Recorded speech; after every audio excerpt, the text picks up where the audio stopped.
دي الجزء ده بيخص الطباعة. بص، دي الحبارة اللي بيبقى فيها الحبر. دي اللي فيها الحبر اللي بيتعاص منها الرقم ويتعمل. ودي الشوكة اللي احنا هنظبط فيها التاريخ اللي احنا عايزينه، ونحط التاريخ من الأرقام دي. الأرقام هنا.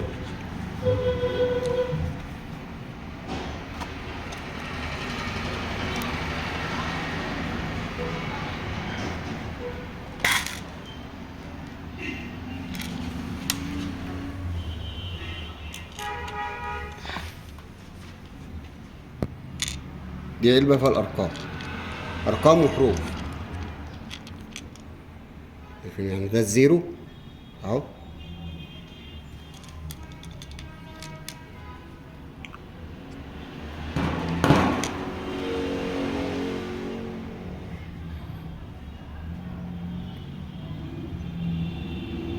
وده الاتنين